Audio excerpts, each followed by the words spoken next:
the next Kane that we got to discuss, Patrick, looking like he will be ready to play probably sometime in the month of November. Now, maybe awesome. He heals up a little sooner. Maybe it pushes to December, whatever. All that's been said, I don't know if it's definitively necessarily, but word's out, he's not signing before the season. No. Which I think is brilliant on his part. He gets to sit back and watch how teams start, whether that's someone losing a superstar that's going on LTIR and he can just pop in and take that money, or if it's a team that he just thinks is super well poised and thinks there's a good spot for him to fit in and he wants to go for a run on a 1-year ticket to prove himself and get one more, couple year deal out of it. But I'm really intrigued to kind of wait and see where he could land. Kyle Dubas. I've heard rumblings that, and again, this all depends because they're pretty cap strapped in their own right. But Avs is what I hear rumbling, is that's who he's focused on. He's keeping his eyes firmly on the Avs to see what the situation plays out there. Because obviously and again, I haven't heard him been quoted saying this, but again, every time that I was looking up anything to do with this piece of news surrounding Vander Kane, that he's actually ahead in his rehab and just like the updates on him, every single outlet pointed to the Avs, every single one. And I'm like, okay, well, if every single one, like there's something there. So, and everyone kind of hinted that that's the team that he's keeping his eyes out on. I take this all back. Patrick, I believe that you actually already firmly hold the position as greatest American-born player that's ever been in the NHL. I think you go out on top. Don't fuck with getting another injury. You've made enough money. I think you ride off into the sunset and you just enjoy retirement, man. You deserve it. You've earned it. You've got 3 cups. You've gotten scoring titles. Like you deserve your retirement. And I'm very excited for you. If he goes to Colorado, I'm gonna be so mad. Fuck. Okay. That bummed me out a little bit. I'm surprised you didn't hear. Honestly, when you wrote Patrick Kane on our outline, I thought that you knew that was kind of the narrative surrounding him right now was the Colorado Avalanche, which I don't think they're going to swing it. I don't think they're going to be able to swing it personally, unless they get another big injury. Like if he'll take a cheap deal, anything can happen. Well, and this is going to bum me out even more. In one of the articles, they were hinting at that like he will take like a stupid cut if it's with the Avs because he believes in them that much, and he just won't. He just has every intention not to re-sign there, and he's like, and I'll probably prove myself there, or there or with a contending team, and that will get me a better contract moving forward. So that's the plan: is sign somewhere cheap, and then cash in the next year, and that is the plan. So the Avs fit that mold again if they can fit if they can sign him to a deal that can fit him under that cap.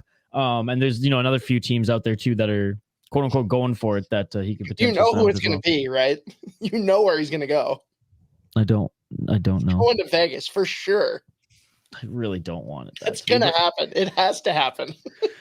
Because it is the most volatile reaction. There will be no worse reaction. He could sign. Honestly, Isha, I know you'd be more upset, but he could sign with Toronto, and there would not be as much backlash and outrage as him signing with Vegas. I agree. God damn. I agree 100%. And you know what? It kind of, I can't even explain it, but it kind of makes sense. Because that's where everyone's going to win. All right, we'll just sign with Vegas. Where do I think he should go? If I were him, if it's just this 1 year and you're doing it to get your next contract, why the fuck don't you go to Edmonton? So for me, it's Edmonton or Dallas, but I don't think they can. I think Dallas is already like. There's always room for a Patrick Kane, but like we saw it with the Rangers, like too many mouths to feed. People aren't happy. You shake shit up. Like I think Dallas is good where they're at. I think Dallas is good. They could add another defenseman.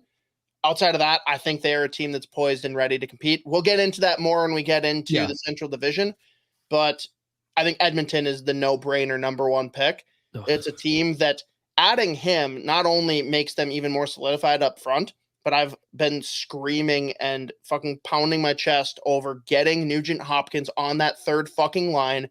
You need to be deeper.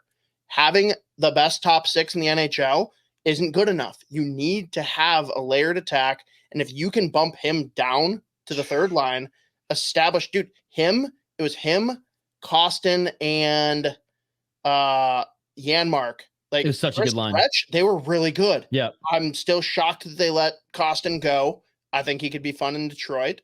But if you bump him down, I think Kane is the perfect complement to a guy like Draisaitl. Give something to Nuge to work with there on that third line. Still give him power play or whatever. I don't care, but let him drive a line because that can be your difference maker. That for Pittsburgh in the back-to-backs of 16 and 17, that third line is the difference maker that pushed them over the edge. Edmonton needs to establish that. That is what they're missing. They've got like okay depth players. They don't have a third line that can take over like we saw with Vegas last year. That is the difference. And if Kane goes there, holy shit, look out. Dude, whether he's with McDavid or Draisaitl, like easy 100 points in the bank. Like easy. Nuge got 100 last year, dude. I know. Dude, and I'm so happy That's for him. not a knock on him. I think I'm so happy for him. But I'm so happy for him. If he is your third line center, you are a better team. That's not saying that he's not good enough to be in a top 6. I'm saying if he can take a slice of humble pie, play the third line, and drive a line by himself, fuck, dude, I don't even care. Put him on the third line with Kane, and you've still got a fucking stupid. Dude, that's the thing. Like at that point, it's not the third line. It's just another fucking line that Edmonton has. You know what I mean? But it is the third line. Like that is the third most effective line, and it's still a sick line. So I don't know. I to me, Edmonton is the absolute no-brainer. But you know what's funny? We're like, Edmonton embarrassment of riches, 3 centers deep. Nuge go on the third line. Minnesota Wild podcast. They're just like, what the fuck, dude? We can't even fucking center here. And you're like, we'd gladly take Nuge as our 1C right now. So kind of crazy though. Like obviously very different players, but him and Nuge literally signed almost identical deals at the same time. I'm gonna be curious to see because look, right now, obviously, like unbiased, the Nuge contract looks better. Oh, yeah. But I want to see in like 2 or 3 years who ends up panning out as the better long-term option at that slightly over $5 million cap hit. I think they're both absolute steals, great contracts. Shit, dude, if somehow Minnesota could get Nuge and have him on that aligned contract with Eck, like I think that would be a lot of fun.